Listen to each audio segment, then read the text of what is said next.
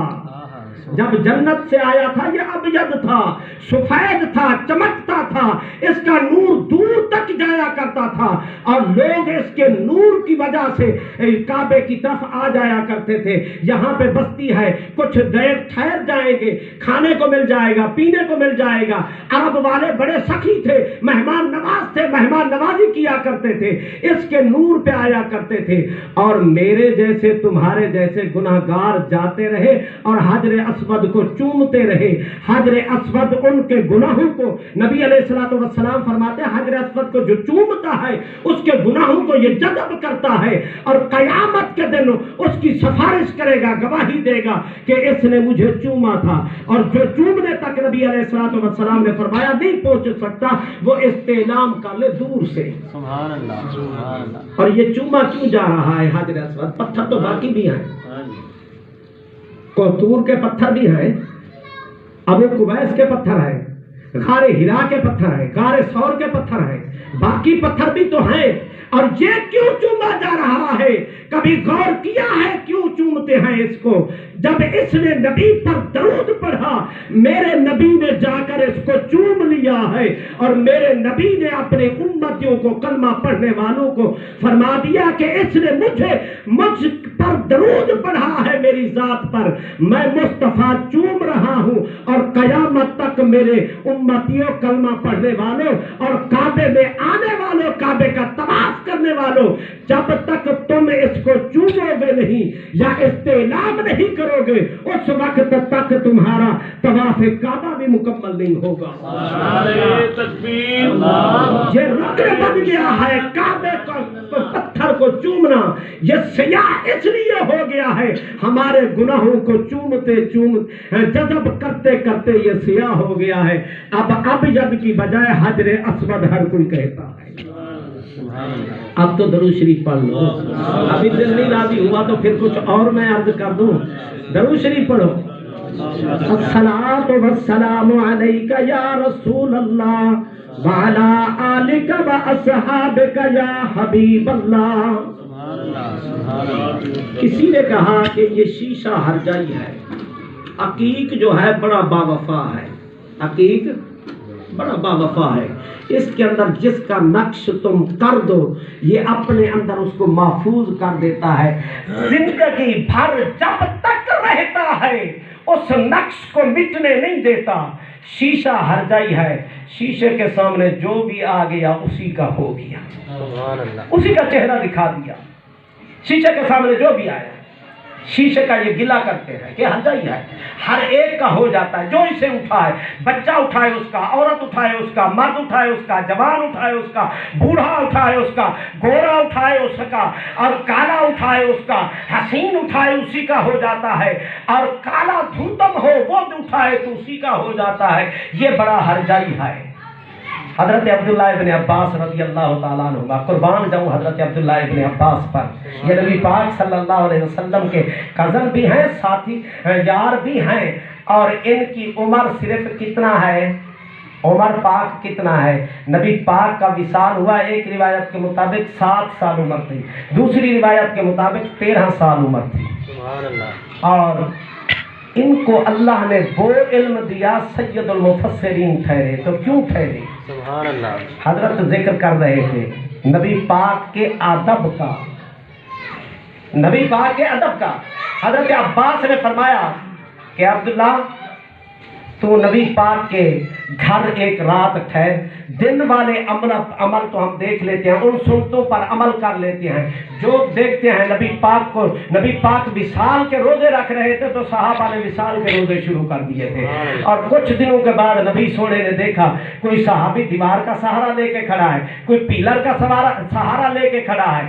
نبی علیہ الصلوۃ والسلام نے پوچھا کہ میرے صحابہ تمہارا چہرہ بھی پیلا پڑ گیا ہے، شکل بھی پیلی پڑ گئی ہے، کمزوری، نکاحت آ گئی ہے، کیا وجہ؟ حضور تم جو وصال کے روزے رکھتے ہو، نہ سحری کرتے ہو نہ افطاری کرتے ہو، ہم نے آپ کی سنت کو اپنا دیا ہے، ہم بھی نہ سحری کرتے ہیں نہ افطاری کرتے ہیں، کمزوری نکاحت آ گیا۔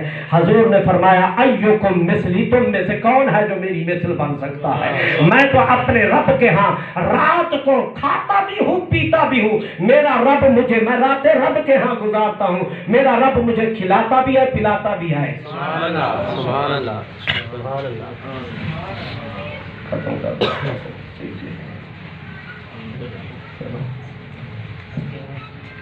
تو نبی علیہ الصلوۃ والسلام کی پاک ذات، ایک دن جبریل علیہ الصلوۃ والسلام آئے تو اللہ محبوب نظر نہ آئے۔ نعرہ